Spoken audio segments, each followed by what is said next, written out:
नमस्कार, मैं हूं सिकता देव और आप देख रहे हैं खबरों की खबर। महाराष्ट्र और झारखंड विधानसभा चुनाव के लिए नतीजे शनिवार को आने वाले हैं। दोनों राज्यों में किसकी सरकार बनेगी, एग्जिट पोल ने भविष्यवाणी तो कर दी है, लेकिन एग्जिट पोल के नतीजे कितने सही साबित होंगे ये सुबह होने जा रही वोटों की गिनती से साफ हो जाएगा। इसके साथ ही उत्तर प्रदेश में हुए विधानसभा चुनाव के नतीजे भी कल आ रहे हैं। सवाल है कि लोकसभा चुनाव की तरह समाजवादी पार्टी अपना शानदार प्रदर्शन दोहरा पाएगी या बीजेपी वहां वापसी करेगी। तो इस बड़ी खबर पर महाराष्ट्र, झारखंड और उत्तर प्रदेश तीनों ही राज्यों से हमारे साथ जुड़ेंगे एनडीटीवी के रिपोर्टर्स और जानेंगे वहां पर पल पल क्या हो रहा है। चुनावों में वोटों की गिनती से पहले वहां पर ग्राउंड पर कितनी हलचल है। लेकिन आज हम दो बड़ी खबरों पर नजर डाल रहे हैं। सबसे पहले, नतीजे से पहले सीएम पर किचकिच, यानी कि महाराष्ट्र विधानसभा चुनाव से पहले मुख्यमंत्री पद को लेकर जंग शुरू हो चुकी है। और दूसरी बड़ी खबर जिस पर खबरों की खबर होगी, अमेरिका ब्रिटेन को पुतिन का अल्टीमेटम। आज की दूसरी बड़ी खबर है ये, यूक्रेन में हमले के दौरान नए मिसाइल टेस्ट कर पुतिन ने बड़ी चेतावनी दी है। तो इन दो बड़ी खबरों पर अगले 1 घंटे में विस्तार से आपके लिए जानकारी।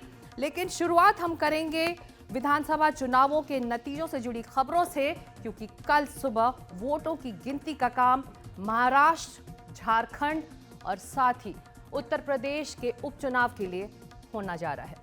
महाराष्ट्र विधानसभा चुनाव के नतीजों का ऐलान कल होगा, लेकिन इससे पहले ही सत्तारूढ़ महायुति और विपक्षी गठबंधन महाविकास अघाड़ी में सीएम पद के लिए कई दावेदार सामने आ गए हैं। महाविकास अघाड़ी में उद्धव ठाकरे पहले ही सीएम पद पर दावा ठोक चुके हैं। अब महाराष्ट्र कांग्रेस के अध्यक्ष नाना पटोले ने भी कहा है कि कांग्रेस का नेता ही मुख्यमंत्री बनेगा, लेकिन फिर कहा कि फैसला आला कमान का होगा। वहीं इसके जवाब में शिवसेना यूबीटी के नेता संजय राउत ने कहा है कि सीएम के चेहरे पर अभी कोई फॉर्मूला तय नहीं है, सब मिलकर मुख्यमंत्री के बारे में फैसला करेंगे। साफ है कि नतीजों से पहले ही महाविकास अघाड़ी में सीएम की जंग शुरू हो गई है। कोई विधायक हमारा इधर उधर नहीं होगा। कल जैसे रिजल्ट लगेंगे वैसे विधायकों को मुंबई लाया जाएगा। कल ही अगर दोपहर तक रिजल्ट आते तो शाम को बहुमत हमारा आएगा, तो हम कल ही दावा करेंगे। जो निर्दलीय हैं या जो आपकी विचारधारा को मानने वाले स्ट्रॉन्ग बागी रहे हैं, क्या उनको मनाने का प्रयास क्या आप उनसे संपर्क उनके भी संपर्क में हम लोग हैं। हमें वैसे भी हमारी मेजॉरिटी आएंगी, ये हमारी उम्मीद है। अगर तो भी हमारे कई विधायक जो इंडिपेंडेंट है उनसे संपर्क में। पर जिसके ज़्यादा विधायक उसका ही मुख्यमंत्री होगा, ये मोटे तौर पर हाई कमांड डिसीजन लेगा। हमारे 3 पार्टी के 160 लोग चुनकर आ रहे हैं। 160 कांग्रेस, शरद पवार साहब की एनसीपी और उद्धव ठाकरे के नेतृत्व वाली शिवसेना और हमारे छोटे छोटे घटक दल हैं। सब मिलकर नेता चुनेंगे, मुख्यमंत्री पद का नेता चुनेंगे, सब मिलकर बैठेंगे। उधर महायुति में भी तस्वीर इससे बहुत अलग नहीं है। महायुति गठबंधन में शामिल दल भी अपने अपने नेताओं को दावेदार बता रहे हैं। शिवसेना शिंदे के विधायक संजय शिरसाट ने कहा है कि विधानसभा चुनाव एकनाथ शिंदे के चेहरे पर लड़ा गया है। मतदाताओं ने भी शिंदे को अपनी पसंद माना है, इसलिए एकनाथ शिंदे का पूरा हक है कि वो अगले मुख्यमंत्री बने। वहीं महाराष्ट्र बीजेपी के नेता चंद्रशेखर बावनकुले ने कहा है कि बीजेपी कार्यकर्ताओं का 100% मत है कि मुख्यमंत्री हमारी पार्टी का हो। वहीं एनसीपी नेता अमोल मिटकरी ने मुख्यमंत्री पद के लिए अजित पवार के नाम पर जोर दिया है। उन्होंने कहा है कि चुनावी नतीजे जो भी हों, एनसीपी किंगमेकर की भूमिका में रहेगी। और इन्हीं मुद्दे पर चर्चा करने के लिए सीधे चलते हैं मुंबई। मौजूद हैं मेरे दो सहयोगी रौनक कुकड़े और जितेंद्र दीक्षित। रौनक, पहला सवाल तो आपसे ही, ये जो बयानबाजी दोनों ही खेमों में हो रही है, क्या ये अति उत्साही स्थानीय नेता हैं या पार्टी के अंदर एक तरह से ये बात अब होने लगी है?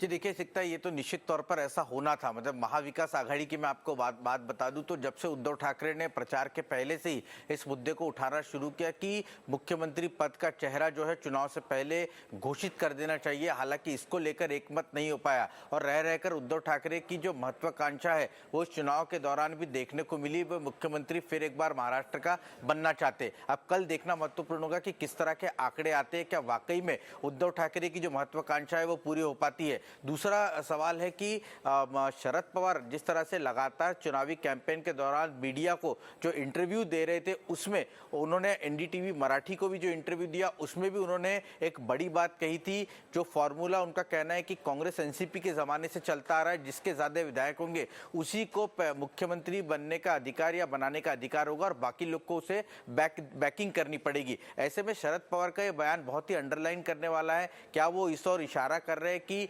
जिस पार्टी यानी खास तौर से सबसे ज्यादा जो सीटें लड़ी है वो कांग्रेस पार्टी ने लड़ी है, ऐसे में वो उद्धव ठाकरे की पार्टी को मुख्यमंत्री पद ना देते हुए कांग्रेस पार्टी को मुख्यमंत्री देना चाहते हैं? क्योंकि हमने देखा कि शरद पवार इसके पहले भी कह चुके कि उनकी पार्टी में किसी को मुख्यमंत्री पद को लेकर उतना रस नहीं है। हालांकि सुप्रिया सुले और जयंत पाटिल का नाम रह रहकर सामने आता रहा है, लेकिन हमेशा शरद पवार ने उस पर पर्दा डालने की कोशिश की। अगर महायुति गठबंधन की बात की जाए तो इस खेमे में भी लगातार कई तरह की अटकलें जो है वो देखने को मिल रही है। लेकिन जो हमें सूत्र बता रहे, अगर महायुति की सरकार आती है और बीजेपी 100 से ज्यादा सीटें पाती है तभी बीजेपी के नेताओं का ये मूड है कि वो सीएम पद पर क्लेम करे, अन्यथा जो स्टेटस को है वैसे ही उसे बरकरार रखने की कोशिश जो है जिससे कि विवाद इन तीनों पार्टियों के बीच में ना दिखे, ये कोशिश की जाएगी। जी जितेंद्र, क्या अंदाजा लग रहा है इस तरह के बयान और जो नाम सामने आ रहे हैं इन बयानों में, इससे कौन से अलायंस को, महायुति को या महाविकास आघाड़ी में ज्यादा मुश्किल होगी अगर सरकार जिस भी अलायंस को बनानी होगी? मुझे लगता है कि ज्यादा घमासान जो है महाविकास आघाड़ी में मचेगी, क्योंकि हम सीट शेयरिंग के प्रक्रिया के दौरान भी देख रहे थे कि उस दौरान भी शिवसेना उद्धव बाला साहब ठाकरे और कांग्रेस के बीच में काफी खींचतान हुई थी, काफी वाद विवाद हुआ था सीट के बंटवारे के मुद्दे को लेकर भी और मुख्यमंत्री के चेहरे के मुद्दे को लेकर भी। और ऐसे में खास करके जो महाराष्ट्र कांग्रेस के प्रमुख हैं नाना पटोले, उनके काफी आक्रामक बयान रहे और एक जुबानी जंग उनके और संजय राउत के बीच में पहले भी हो चुकी है और अब सीएम के मुद्दे को लेकर फिर से एक बार देखने मिल रही है। हालांकि इतनी आक्रामकता हमने महायुति के खेमे में नहीं देखी। महायुति में हालांकि एक चीज जो जब एकनाथ शिंदे को मुख्यमंत्री बनाया गया तो उनके पास महज 40 विधायक ही थे, जबकि बीजेपी के पास अपने 105 विधायक थे। तो कहीं ना कहीं फिर से एक बार एकनाथ शिंदे के खेमे में ये आशा जागृत हो गई है कि अगर वो कम भी सीटें हासिल करते हैं और अगर महायुति की सरकार बनती है तो फिर से एक बार एकनाथ शिंदे को मुख्यमंत्री बनने का मौका मिल सकता है। वहां पर भी ये बात हो रही है, लेकिन वहां पर इतनी आक्रामकता या कटुता जो है खुलकर बाहर सामने नहीं आ रही। जबकि अगर हम महाविकास आघाड़ी की बात, जितेंद्र के पास हम जाने की कोशिश फिर करेंगे। रौनक कुकड़े हमारे साथ हैं। रौनक, एग्जिट पोल्स आए हैं, उसके बाद तमाम प्रतिक्रियाएं भी आई हैं। एग्जिट पोल एक तरह से महायुति के लिए अच्छे संकेत दे रहे हैं, लेकिन जमीन पर आपने क्या देखा है? क्या लोकसभा चुनावों के बाद महायुति कोर्स करेक्शन कर पाई थी? अजय देखिए, निश्चित तौर पर महायुति ने कोर्स करेक्शन किया, इसीलिए इस तरह के एग्जिट पोल भी फिलहाल नतीजे बताते हुए दिख रहे हैं। लेकिन अगर मैंने जो ग्राउंड रिपोर्टिंग की है, अगर आप मुझसे मेरा एग्जिट पोल मांगे तो मैं फिलहाल दोनों ही खेमों को 120-125 सीटें देना चाहता हूं। लेकिन जो ऊपर की 30 सीटें हैं जिसको लेकर सरकार बन सकती है और बहुत ही कांटे की टक्कर है और लगभग हम देख रहे हैं कि इतनी कांटे की टक्कर है कि वहां पर मार्जिन जो है वो 500 या 5000 वोटों के बीच में ही रहेगा। ऐसे में फिलहाल ये बता पाना कि किसकी सरकार बनेगी ये फिलहाल तो कठिन लग रहा है। लेकिन जो अभी माई एक्सिस इंडिया का एग्जिट पोल आया उसमें जिस तरह के सैंपल साइज देखने को मिल रहे हैं उससे ऐसा लग रहा है कि जिस भी खेमे को सरकार बनाने का मौका मिलेगा वो फुल मेजोरिटी के साथ मिलेगा। और अगर लाडली बहन योजना की बात की जाए तो लगभग जो डेटा इलेक्शन कमीशन की तरफ से फिलहाल सामने निकल कर आया उसमें एक साफ बात दिख रही है कि 3 से लेकर 20% तक महिलाओं का वोट प्रतिशत जो है वो अलग अलग चुनाव क्षेत्र में बढ़ा है। ऐसे में क्या ये सरकार के पक्ष में जा रहा है, ये देखना महत्वपूर्ण होगा। जी रौनक, आप हमारे साथ बने रहें। जितेंद्र, आप भी साथ रहें। विधानसभा चुनाव के नतीजों से पहले महाराष्ट्र के सभी नेताओं की धड़कनें तेज हो गई हैं। इस बीच अब महाराष्ट्र की सियासत में रिसोर्ट पॉलिटिक्स की भी एंट्री हुई है।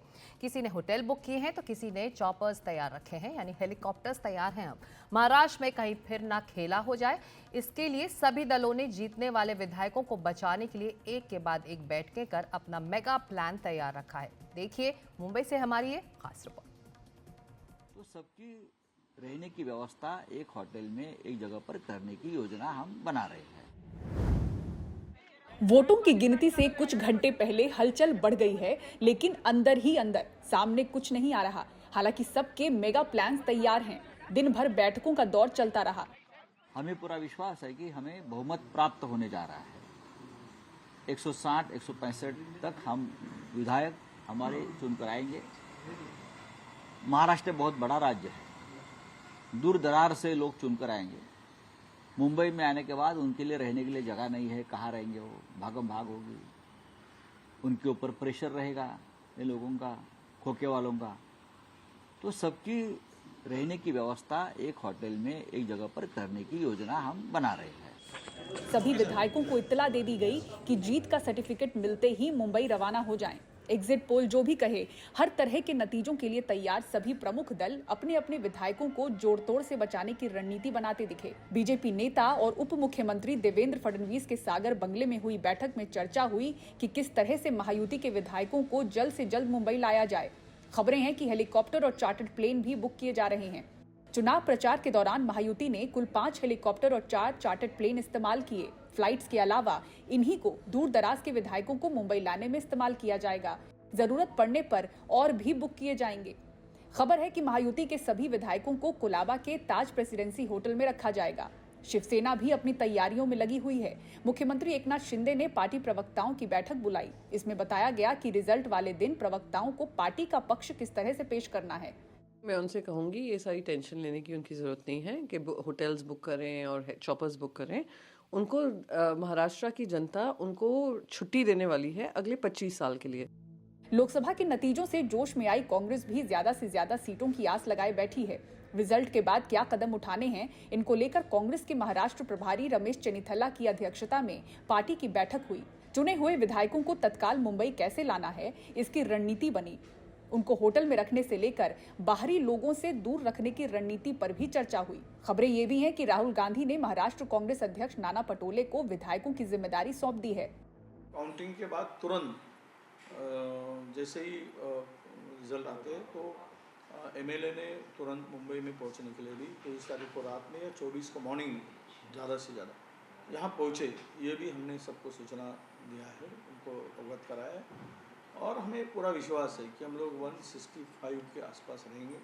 हमारी उस महाविकास आघाड़ी की सत्ता महाराष्ट्र में बनेगी, इसको कोई रोक नहीं सकता। इधर शरद पवार वाली एनसीपी भी सुबह सुबह बैठक में अपनी रणनीतियां बनाती दिखी। इस बार पड़े वोट, जरूरत पड़ने पर ऐतराज से लेकर वोटिंग के आंकड़ों से जुड़े फॉर्म 17C की जानकारी जैसे मुद्दे बैठक का मुख्य एजेंडा रहे। इस बार सरकार बनाने के लिए पार्टियों के हाथ में सिर्फ 4 दिन का समय होगा, इसलिए सारी तैयारियां वोटों की गिनती से पहले ही पूरी कर लेने की कोशिश रही। मुंबई से ब्यूरो रिपोर्ट, एनडीटीवी इंडिया। तो ये तो रही रणनीति विधायकों को संभालने की, लेकिन महाराष्ट्र में अगर चुनाव जीतने वाले गठबंधन में मुख्यमंत्री पद को लेकर खींचतान हुई तो सरकार के गठन में देरी हो सकती है, और अगर ऐसा हुआ तो राष्ट्रपति शासन भी लग सकता है। ये कैसे होगा, आपको समझाते हैं। सरकार बनाने के लिए सिर्फ 72 घंटे हैं, यानी विधानसभा का कार्यकाल 26 नवंबर तक है। नतीजों के बाद सरकार गठन के लिए सिर्फ 3 दिन है। 26 तक सरकार नहीं बनी तो राष्ट्रपति शासन लग सकता है। जब कोई दल सरकार बनाने की स्थिति में ना हो तब राष्ट्रपति शासन लगेगा। सरकार गठन से पहले विधानसभा का कार्यकाल पूरा हो तब राष्ट्रपति शासन, और कार्यकाल समाप्त होने से पहले सरकार का गठन जरूरी है।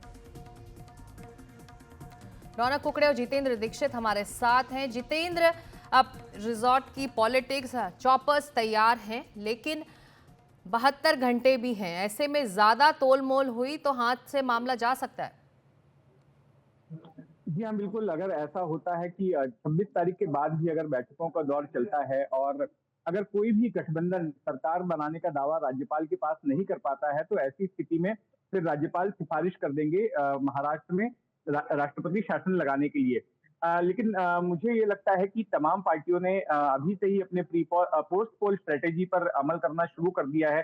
जैसा कि हमने अभी साउंड बाइट्स में सुना अलग-अलग नेताओं की कि जैसे ही विनिंग सर्टिफिकेट इन तमाम जीतने वाले विधायकों को मिलते हैं, उन्हें तुरंत मुंबई बुलाया गया है। मुंबई बुलाकर उन्हें अलग-अलग होटल या रिसॉर्ट्स में ठहराया जाएगा। अलग-अलग पार्टियां ने अभी से ही बुक कराना शुरू कर दिया है।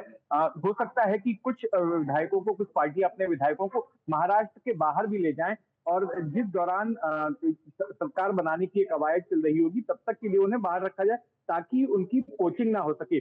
क्योंकि हमने देखा कि बीते 5 सालों में बहुत बार ऐसा हुआ है जब इस तरह की रिसॉर्ट पॉलिटिक्स की गई और पार्टियां जो है अपने विधायकों को कोचिंग से बचाने के लिए, फूड से बचाने के लिए उन्हें इस तरह से रिसॉर्ट में उन्होंने कई दिनों तक वहां पर वहीं पर उन्हें रखा हुआ था। और ऐसे में इस बार भी अगर कुछ ऐसा होता है, अगर हम एग्जिट पोल्स पर यकीन करें तो अलग अलग एग्जिट पोल्स, हालांकि ज्यादातर एग्जिट पोल्स जो है ये कह रहे हैं कि महायुति की सरकार बनेगी, लेकिन कुछ एग्जिट पोल ये भी कह रहे हैं कि महाविकास आघाड़ी की सरकार आ सकती है।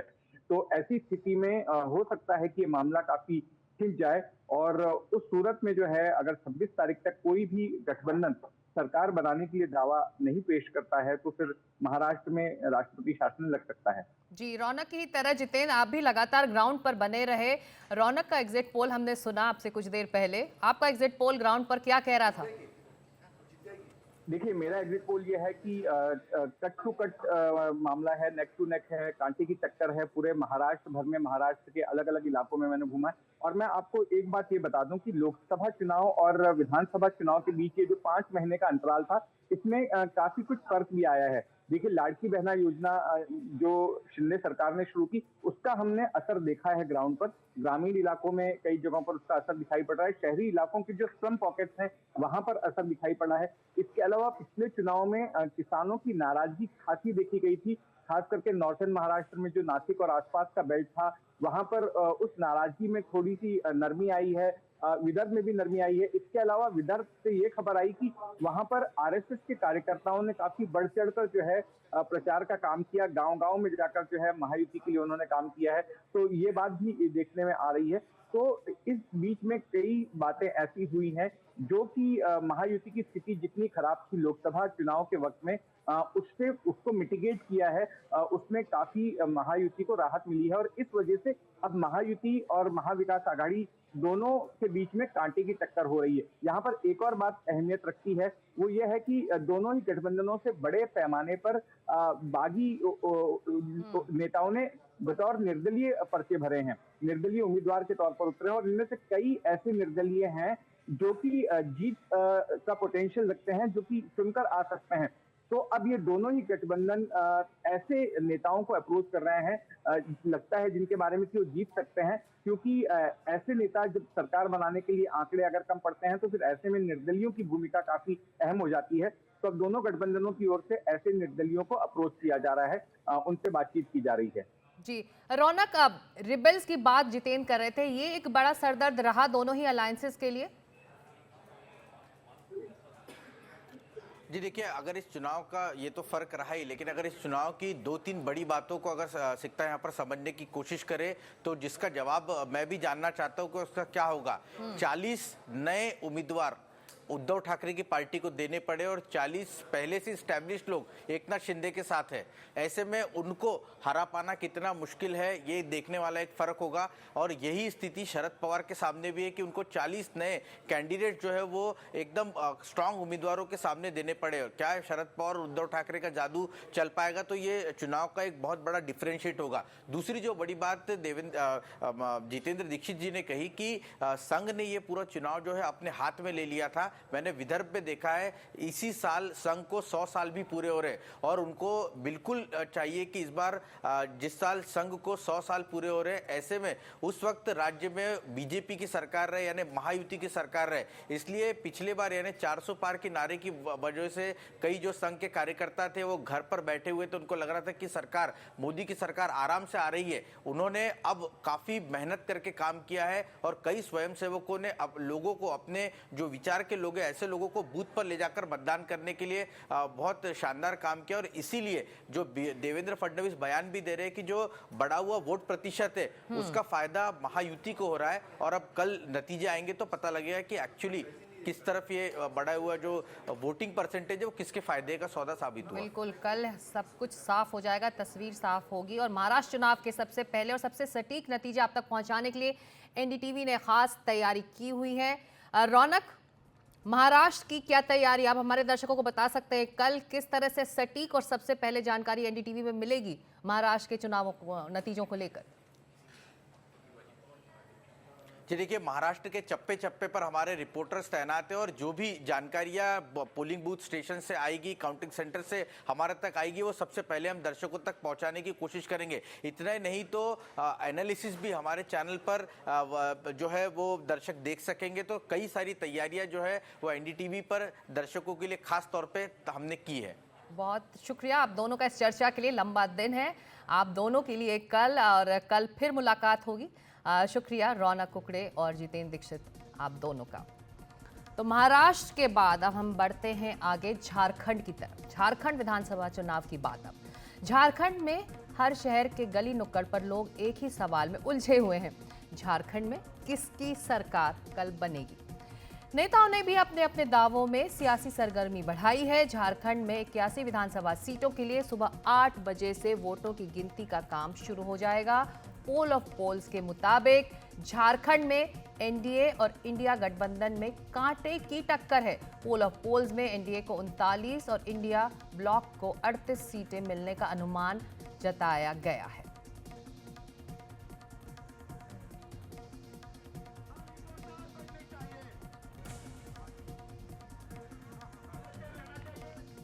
और विधानसभा सीट से भाजपा उम्मीदवार बाबूलाल मरांडी जो धनवर से अपनी किस्मत आजमा रहे हैं, कल उनका फैसला होगा। उन्होंने कहा है कि हमारे कार्यकर्ता पोलिंग बूथ और विधानसभा स्तर पर काम करते रहे हैं। उन लोगों से हमें जो जानकारी मिली है उस आधार पर मैं कह सकता हूं कि बीजेपी और एनडीए गठबंधन की 51 और उससे ज्यादा सीटें मिलने वाली हैं।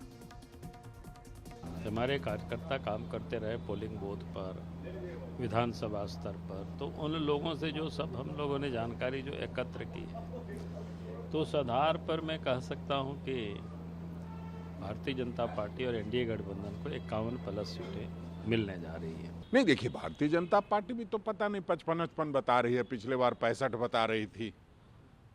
तो निश्चित रूप से जब व्यक्ति चुनाव लड़ता है, जो पार्टी चुनाव लड़ती है, वो सारे फीडबैक्स जब मिलते हैं तो वो अपनी बात कहते हैं। चुनाव का परिणाम तो कल ही आएगा और कल ही सच्चाई का पता लगेगा। निश्चित रूप से हम लोगों को जनता जनार्दन पर भरोसा है और उन्होंने जिस तरह से मैंडेट दिया है, हम ये कह सकते हैं हम दोबारा सरकार बनाने जा रहे हैं, हम मजबूत सरकार बनाने जा रहे हैं। और सीधे चलते हैं हमारे सहयोगी मनीष कुमार के पास। मनीष, दोनों अलायंसेज में ज्यादा बेचैनी एग्जिट पोल या फिर पोल ऑफ पोल्स के आंकड़ों को देखकर किसमें ज्यादा है?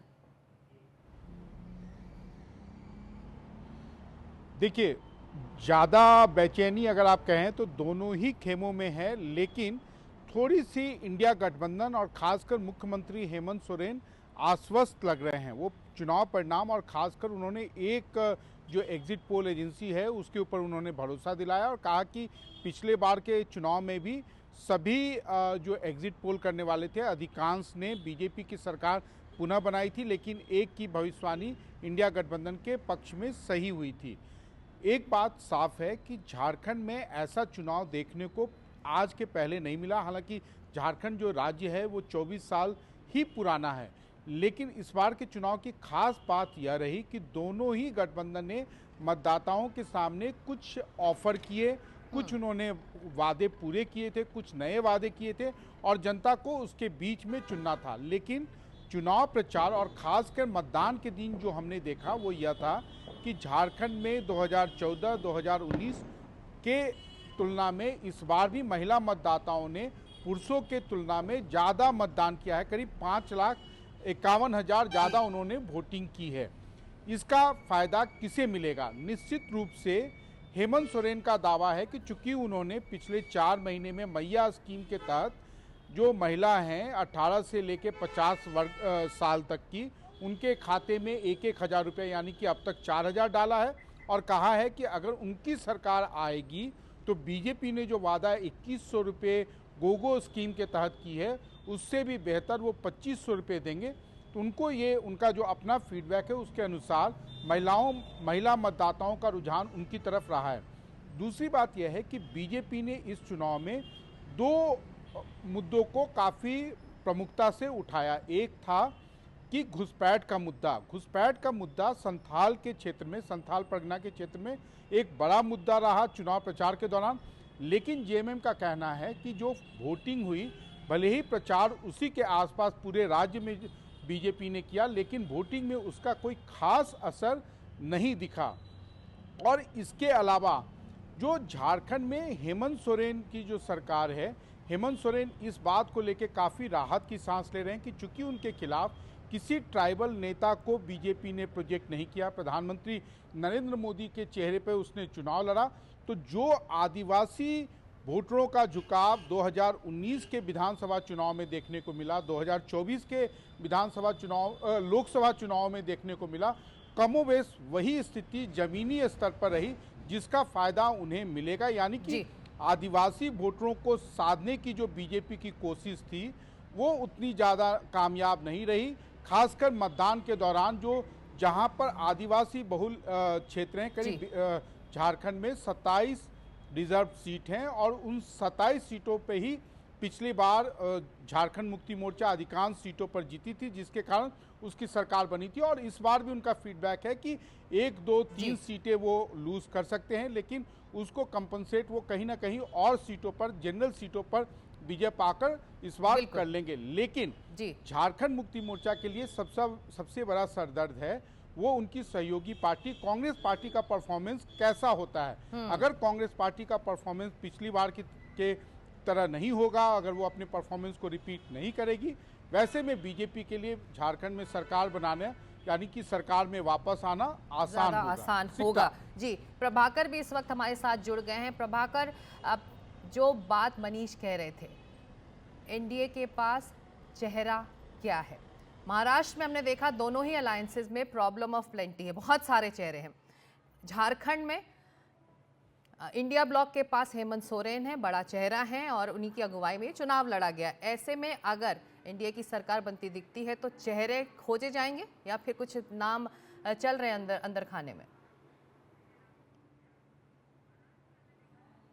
देखिए, चेहरे के दावेदार बहुत हैं, लेकिन हमने देखा है इसके पहले भी जितने भी राज्यों में चुनाव हुआ है, एनडीए खासकर बीजेपी जो है वो प्रधानमंत्री के चेहरे पर लड़ती है और झारखंड में भी वही हो रहा है। चाहे आप बात करें चंपई सोरेन की, चाहे आप बात करें बाबूलाल मरांडी की, चाहे आप बात करें अमर बावरी की, चाहे आप बात करें अर्जुन मुंडा की। 3 पूर्व मुख्यमंत्री हैं। अमर बावरी जो कि एलओपी है, लीडर ऑफ अपोजिशन है, वो भी हैं। तो चेहरे और दावेदार बहुत सारे हैं, लेकिन इनका जो फैसला होगा, अंतिम फैसला होगा, वो दिल्ली से होगा, वो प्रधानमंत्री कार्यालय से होगा, वो अमित शाह और प्रधानमंत्री ही करेंगे। और यहाँ के नेता जो है अभी भी कुछ भी बोलने के स्थिति में है नहीं। यही कारण है कि जब बीजेपी के बड़े नेताओं से आप बात करेंगे, उनसे जब बात करते हैं आप कि मुख्यमंत्री का चेहरा कौन होगा, तो वो चुप्पी साध लेते हैं और उनका एक ही जवाब होता है कि ये पार्टी के जो चुन के आएंगे विधायक वो डिसाइड करेंगे। जहाँ तक इंडिया ब्लॉक की आप बात करेंगे तो उसमें मामला बिल्कुल साफ है। पूरा का पूरा चुनाव जो है वो हेमंत सोरेन के चेहरे पर लड़ा गया है और हेमंत सोरेन के काम पे लड़ा गया है। हेमंत सोरेन ने अपने आप को, जो उनको जेल भेजा गया, उसमें अपने आप को एक तरह से विक्टिम भी प्रोजेक्ट किया है और आदिवासियों में खासकर मैसेज देने की कोशिश की कि एक आदिवासी मुख्यमंत्री था जिसे बीजेपी ने किस तरीके से जेल भेजा एक गलत चार्ज के ऊपर में, और जेएमएम का मानना है, झारखंड मुक्ति मोर्चा का मानना है कि उसका उनको फ़ायदा भी मिलेगा। हालांकि वो फ़ायदा मिलता है कि नहीं मिलता है, उसके लिए हमारे पास कुछ घंटे ही बचे हैं जिसमें ये मामला स्पष्ट हो जाएगा कि उनको उसका फ़ायदा मिला कि नहीं मिला। लेकिन ये पूरा चुनाव जो है, अगर चेहरों की आप बात करेंगे तो इंडिया ब्लॉक के पास चेहरा था, बीजेपी के पास चेहरा नहीं था, और ये कोई नई बात नहीं है, झारखंड नहीं, इसके पहले भी और राज्यों में हुआ है। और जहाँ तक आप मुद्दों की बात करेंगे तो जैसा हम लगातार बता रहे हैं कि आदिवासी वोटर वो डिसाइड करेंगे कि जेएमएम वापस आ रही है कि नहीं सत्ता में। और ये जो है, ये दूसरे चरण का जो चुनाव हुआ है संथाल परगना इलाके में या जो आदिवासी बहुल क्षेत्र हैं, उसमें देखेंगे यहाँ पर लोकसभा में भाजपा ने कोई बहुत अच्छा परफॉर्मेंस नहीं किया था, और यही कारण है कि उन्होंने बड़े आदिवासी चेहरे जैसे चंपई सोरेन को अपने इसमें डाला। और आप लगातार जो ये बात कर रहे थे, बांग्लादेशी इन्फिल्ट्रेशन की बात कर रहे थे, तो वो बेसिकली आदिवासियों को लुभाने वाली बात थी। वो एक कोशिश थी भाजपा की कि किसी तरह से आदिवासियों तक ये मैसेज दिया जा सके कि ये जो इन्फिल्ट्रेशन की बात हो रही है, बांग्लादेशी घुसपैठियों की बात हो रही है, ये आपके हितों को नुकसान पहुंचा रहा है। वो बात आदिवासियों तक क्या गई? प्रभाकर, एक इसी से रिलेटेड क्वेश्चन मेरा है कि इतनी बड़ी संख्या में महिला वोटर्स झारखंड में निकली, घर से बाहर मतदान केंद्रों तक पहुंची और रिकॉर्ड बनाया है, ऐसे में आपकी ग्राउंड रिपोर्ट क्या कहती है? इसका नफा नुकसान किसको सहना पड़ेगा? देखिए, इसका कोई साइंस है नहीं, और ये आप बता नहीं सकते कि अगर वोटिंग ज़्यादा हुई है, वोटिंग परसेंटेज ज़्यादा हुई है और महिलाएं ज़्यादा निकली हैं तो उसका फ़ायदा किसे मिलेगा। लेकिन अगर हम मोटे तौर पे इसको देखने की कोशिश करेंगे तो यहाँ पर झारखंड मुक्ति मोर्चा ने मैया सम्मान योजना लॉन्च की थी, जिसमें उन्हें 1000 रुपये प्रति माह दिया जा रहा था, और 1000 रुपये प्रति माह पिछले 4-6 महीने से उनके अकाउंट में लगातार वो पैसे जा रहे हैं। ये माना जा रहा है और झारखंड मुक्ति मोर्चा इसे मानती है कि वो उसका असर है कि महिलाएं बड़ी संख्या में बाहर निकल के आई। हम जब ग्रामीण इलाकों में खासकर जब घूम रहे थे तो देखिए महिलाएं बड़ी संख्या में वहाँ थी। हालांकि उसके काउंटर में भाजपा ने भी गोगो दीदी योजना की घोषणा की, जिसमें वो 2100 रुपये देने की बात कर रही है, और उसके जवाब में झारखंड मुक्ति मोर्चा ने ये दावा किया है और ये वादा किया है अपने लोगों से कि अगर वो वापस आती है तो जो 1000 का जो स्टाइपेंड दे रही है, जो उनको प्रति माह दे रही है, वो 2500 रुपये दिया जाएगा। तो महिलाएं क्या वो 1000 रुपये जो उनके अकाउंट में जा रहा है उसके चलते वो निकल के वोट कर रही थी? क्या वो उन्हें जो वादा किया जा रहा है गोगो दीदी योजनाओं के तहत उसके चलते वो भाजपा के लिए कतार में खड़ी थी? ये तो आप अभी बिल्कुल नहीं बता सकते, लेकिन कल इसका फैसला हो जाएगा कि महिलाएं आखिर जो इतनी बड़ी संख्या में थी वो किसके लिए खड़ी थी कतार में। बिल्कुल, कुछ ही घंटों की बात है प्रभाकर, फिर हम बात करेंगे आपसे कल। बहुत शुक्रिया इस चर्चा और अपडेट के लिए। तो झारखंड से भी सटीक और सही जानकारी आपको जैसे ही वोटों की गिनती का काम सुबह शुरू होगा तो आप तक एनडीटीवी पहुंचाएगा। वैसे उत्तर प्रदेश में भी 9 विधानसभा चुनाव हुए हैं सीटों पर, और उपचुनाव के नतीजे भी इसके कल आ रहे हैं। उपचुनाव को 2027 का ट्रेलर बताया जा रहा है। सबकी नजरें इस बात पर हैं कि क्या बीजेपी समाजवादी पार्टी से लोकसभा चुनाव का बदला ले पाएगी। आपको बता दें कि लोकसभा चुनाव में समाजवादी पार्टी ने शानदार प्रदर्शन करते हुए बीजेपी को बड़ा झटका दिया था। उत्तर प्रदेश के जिन 9 सीटों पर उपचुनाव हुआ है उनमें से करहल, सीसामऊ, कटहरी और कुंदर की समाजवादी पार्टी के पास थी, जबकि 5 पर बीजेपी गठबंधन ने जीत हासिल की थी। समाजवादी पार्टी अध्यक्ष अखिलेश यादव ने आज कहा कि सर्वे जो कहता है वैसा नहीं होता है, जनता बदलाव चाहती है। वहीं डिप्टी सीएम केशव प्रसाद मौर्य ने कहा कि उत्तर प्रदेश से सपा का सुपड़ा साफ होने जा रहा है। देखिए, कई बार हम लोगों ने देखा है कि सर्वे जो कहता है वो नहीं होता है। चैनल में भी कई बार बहुत सारे जानकार लोग जो समीक्षा करते हैं उसके हिसाब से भी नहीं होता है। जनता बदलाव चाहती है, बीजेपी हटे, यही सब चाहते हैं। और जहाँ तक यूपी की बात है, यूपी की जनता 9 की 9 सीटें भारतीय जनता पार्टी को हरा रही है। इसीलिए आपने देखा कहीं ऐसा नहीं हुआ होगा जहाँ पुलिस प्रशासन को आगे कर दिया हो। आप सोचिए, लोकतंत्र में अगर पुलिस वोट डालेगी और अधिकारियों के माध्यम से दबाव बना जाएगा, फिर जनता का क्या? ये सीधे सीधे बाबा साहब भीमराव अम्बेडकर जी का जो अधिकार मिला एक वोट डालने का, उसको ही छीनना चाहते हैं। और इसलिए छीनना चाहते हैं कि सरकार में रह करके बाकी सब अधिकार भी छीन लें। हम लोग को उम्मीद है कि 9 की 9 विधानसभा की उपचुनाव की सीटें जीतेंगे। झारखंड और महाराष्ट्र दोनों राज्यों में भाजपा गठबंधन की प्रचंड बहुमत से सरकार बनेगी और कांग्रेस के अगुवाई वाले गठबंधन चारों खाने चित होंगे और समाजवादी पार्टी का सुपड़ा उत्तर प्रदेश से साफ होगा। देखिए, समाजवादी पार्टी का मूल चरित्र रहा है कि जितना बड़ा अपराधी उतना बड़ा समाजवादी। जब जब चुनाव में इनकी बेलगाम हरकतों पर नियंत्रण लगाए, जब जब इनकी गुंडई पर नियंत्रण लगाए, जब जब इनकी बूथ कैप्चरिंग पर नियंत्रण लगाए, तब समाजवादी पार्टी हारी है। जनता समझ गई, जनता उससे अपने को ठगा महसूस कर रही है। उसी का परिणाम है कि पुनः जनता ने इन उपचुनाव में उत्तर प्रदेश में भारतीय जनता पार्टी को अपना समर्थन और ताकत देने का काम किया है। तो यूपी के 9 विधानसभा सीटों पर हो रहे उपचुनाव के लिए मुख्यमंत्री योगी आदित्यनाथ ने समाजवादी पार्टी के अध्यक्ष अखिलेश यादव ने क्यों अपनी पूरी ताकत लगाई है, इसी पर विस्तार से जानकारी दे रहे हैं मेरे सहयोगी रणवीर सिंह। उत्तर प्रदेश में 9 विधानसभा सीटों पर हुए उपचुनाव के नतीजे शनिवार को घोषित होने वाले हैं। इस उपचुनाव के नतीजे जो भी आए, इससे सरकार और विपक्ष पर कोई असर पड़ने वाला नहीं, क्योंकि बीजेपी सत्ता में है और सत्ता में बनी रहेगी और समाजवादी पार्टी विपक्ष में है और विपक्ष में बनी रहेगी।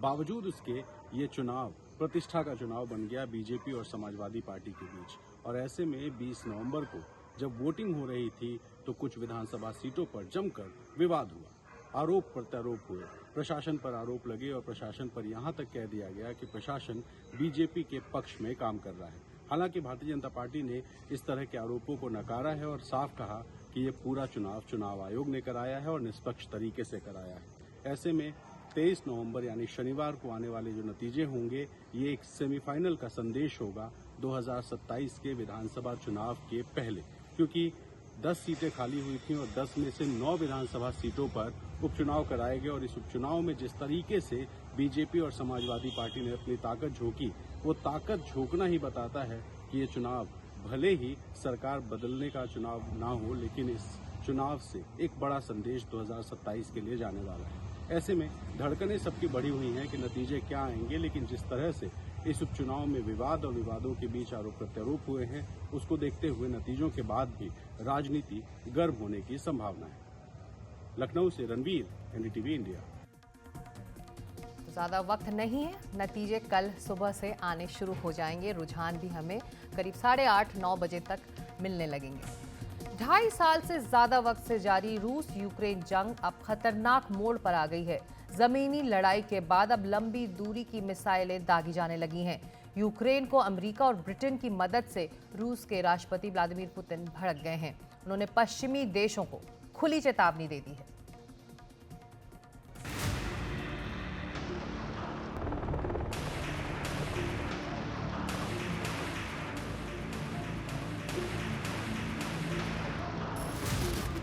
पुतिन ने अमेरिका और ब्रिटेन समेत उन सभी देशों को खुली चेतावनी दी है जो यूक्रेन की मदद कर रहे हैं।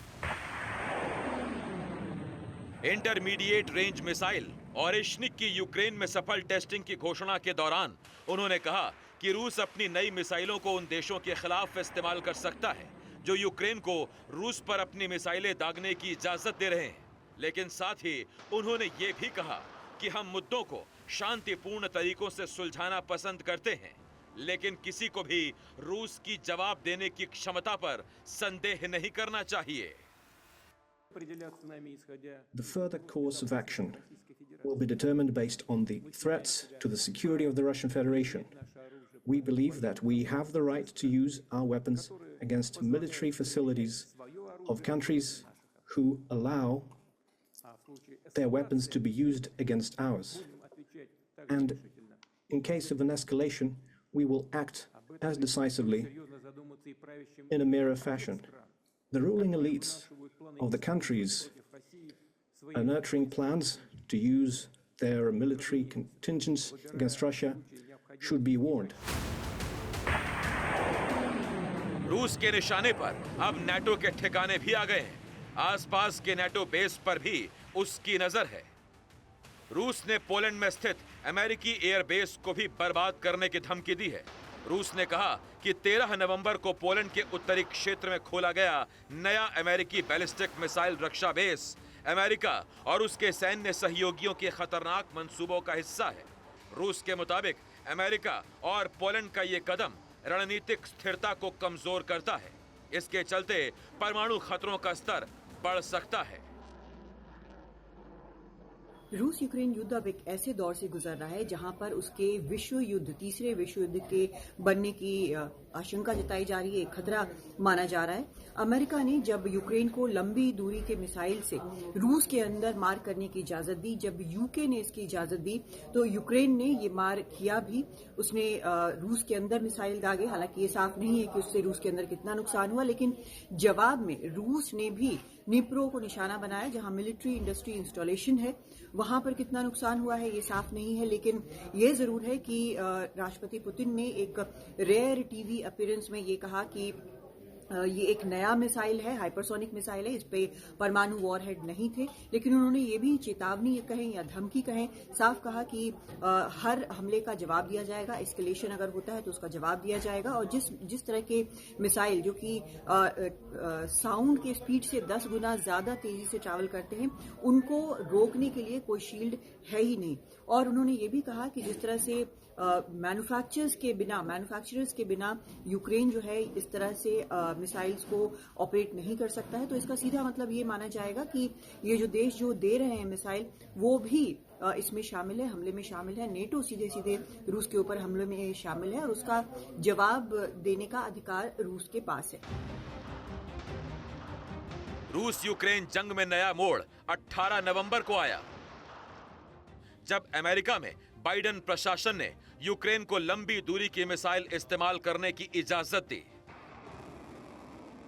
अमेरिका का आर्मी टैक्टिकल मिसाइल सिस्टम अक्टूबर 2023 में यूक्रेन को दिया गया था। अमेरिका के इस कदम से रूस भड़क गया। व्लादिमीर पुतिन पहले ही कह चुके हैं कि पश्चिमी हथियारों से रूस पर हमला करने देना नेटो की युद्ध में प्रत्यक्ष भागीदारी माना जाएगा। अमेरिका के इस कदम का विरोध भी काफी हो रहा है। तुर्की के राष्ट्रपति रेसेप तैयप एर्दोगान ने कहा, यूक्रेन को अमेरिकी मिसाइल देना बाइडेन प्रशासन की बड़ी गलती है। यह कदम न सिर्फ संघर्ष को बढ़ाएगा, बल्कि इसके जवाब में रूस भी गंभीर प्रतिक्रिया देगा। यह दुनिया को एक बड़े युद्ध की कगार पर खड़ा कर देगा। अमेरिका ने इस फैसले से सुनिश्चित कर दिया कि युद्ध कभी खत्म न हो।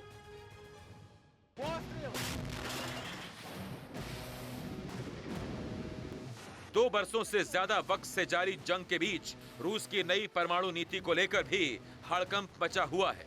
हाल ही में पुतिन ने रूस के परमाणु हथियारों के इस्तेमाल की नीति में बदलाव को मंजूरी दे दी है। इसके मुताबिक अगर किसी गैर परमाणु शक्ति देश ने किसी परमाणु शक्ति संपन्न देश की मदद से रूस या उसके सहयोगी बेलारूस पर पारंपरिक हथियारों से हमला किया, तो इसे साझा हमला माना जाएगा। ऐसे में रूस के पास परमाणु हथियारों के पहले इस्तेमाल का अधिकार सुरक्षित रहेगा।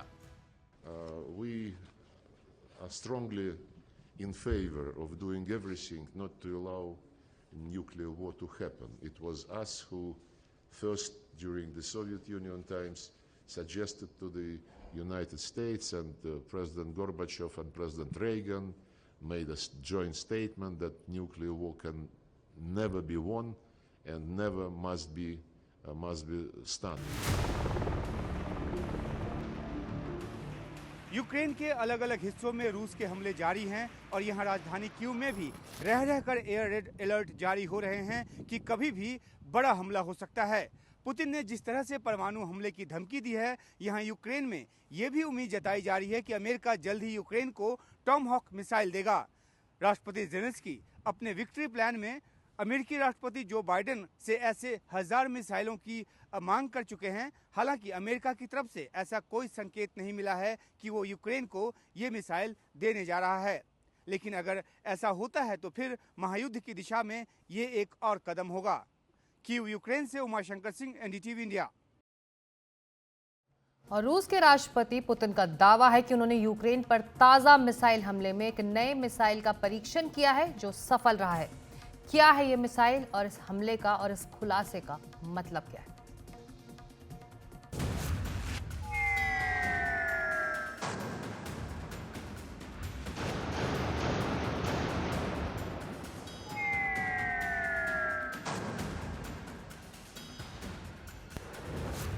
घटनाक्रम बहुत तेजी से बदला है। जैसे ही अमेरिका और यूके ने यूक्रेन को अपनी मिसाइल से रूस के अंदर मार करने की इजाज़त दी, यूक्रेन ने अमेरिकी ATACMS मिसाइल और यूके की स्टॉर्म शैडो क्रूज मिसाइल्स रूस के अंदर दाग दी। नुकसान की कोई साफ तस्वीर तो नहीं आई, लेकिन गुरुवार को रूस ने जवाबी हमला बोल दिया। यूक्रेन ने आरोप लगाया कि रूस ने इंटरकॉन्टिनेंटल बैलिस्टिक मिसाइल का इस्तेमाल किया इस युद्ध में पहली बार। लेकिन कुछ ही घंटों में रूस के राष्ट्रपति पुतिन ने कहा कि ये ICBM नहीं बल्कि एक नई मिसाइल थी जिसका परीक्षण यूक्रेन में किया गया। नाम ओरेशनिक यानी हेजलनट का पेड़। इसका डिजाइन रूस की ही ज्यादा रेंज की RS-26 रुबेज इंटरकॉन्टिनेंटल बैलिस्टिक मिसाइल पर है। ये एक इंटरमीडिएट रेंज बैलिस्टिक मिसाइल थी। इंटरमीडिएट मतलब 3420 से 5500 किलोमीटर तक मार कर सकने वाली मिसाइल। कहा जा रहा है कि इसमें multiple independently targetable re entry vehicle MIRV का इस्तेमाल हुआ, यानी कई वॉरहेड थे जिनका निशाना अलग अलग था ताकि एक बार में अलग अलग लोकेशन को निशाना बना सके। दक्षिण पश्चिम रूस जहां से इसे फायर किया गया वहां से ये यूरोप तक तो पहुंच सकती है, लेकिन अमेरिका तक नहीं। ये सिर्फ परीक्षण था और रूस के पास कुछ ही ऐसी मिसाइल होंगी। अमेरिकी रक्षा मंत्रालय के मुताबिक इसका वॉरहेड या हथियार पारंपरिक था, लेकिन इस पर अलग अलग तरह के पारंपरिक और परमाणु वॉरहेड भी फिट किए जा सकते हैं और इनको रोकने वाले एयर डिफेंस सिस्टम अभी बने नहीं हैं। मिसाइल की गति 12,250 किलोमीटर प्रति घंटा तक हो सकती है। इसकी लॉन्च रेंज 5,000 किलोमीटर तक है और वॉरहेड पावर 150 किलोटन। हर मिसाइल 3 से 6 वॉरहेड के साथ छोड़ी जा सकती है।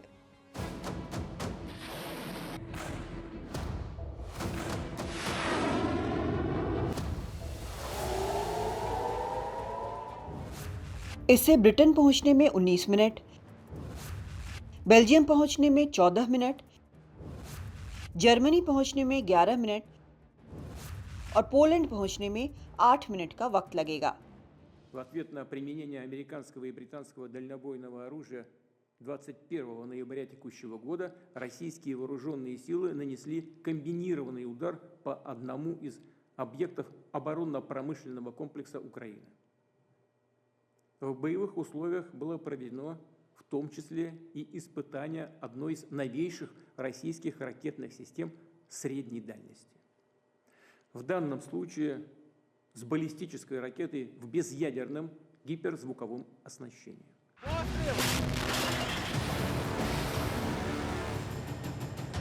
राष्ट्रपति पुतिन के मुताबिक रूस छोटे और मध्यम रेंज की मिसाइल बना रहा है। ये अमेरिका की ऐसी मिसाइलों के निर्माण और यूरोप और एशिया में तैनाती के जवाब में है। लेकिन इस मिसाइल और इस हमले का मतलब या संदेश क्या है?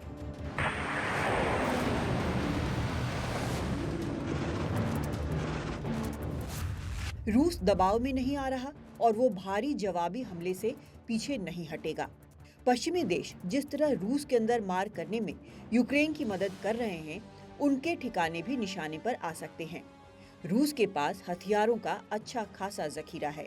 युद्ध में रूस की रफ्तार भले ही धीमी हो जाए, लेकिन रुख बदल जाए ये मुश्किल है। उसकी मंशा क्रीमिया सहित यूक्रेन के 27% से भी ज्यादा इलाके पर कब्जे को छोड़ने की नहीं है। साथ ही वो और भी जमीन हासिल करना चाहता है। नाटो को रोकने के लिए वो परमाणु हथियार इस्तेमाल करने पर भी सोच सकता है।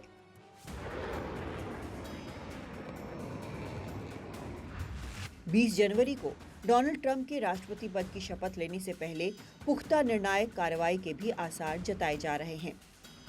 फिलहाल शांति बहाली की कोशिश कामयाब होती तो नहीं लग रही, बल्कि युद्ध की आग और फैलने और दुनिया के बड़े हिस्से को अपनी चपेट में लेने को तैयार दिख रही है। रूस यूक्रेन युद्ध में अब सबसे बड़ा सवाल ये है कि ये युद्ध कब और कैसे खत्म होगा। ना तो कोई निर्णायक हार या जीत हो रही है, ना ही कोई बीच का रास्ता निकल रहा है। उल्टा युद्ध की लपटें फैलती जा रही हैं। अगर तीसरा विश्व युद्ध होता है तो ऐसे हथियारों से होगा कि शायद पृथ्वी हमेशा इसकी कीमत चुकाती रहेगी। दिल्ली से कादम्बरी शर्मा, NDTV इंडिया। तो खबरों की खबर में आज इतना ही, लेकिन इजाजत लेने से पहले हम आपको बता दें कि कल सुबह से महाराष्ट्र और झारखंड विधानसभा चुनावों के वोटों की गिनती का काम शुरू होने वाला है। तो सबसे सही और सटीक नतीजों और उससे जुड़े विश्लेषण के लिए आप जरूर जुड़िएगा कल सुबह से एनडीटीवी इंडिया पर। नमस्कार।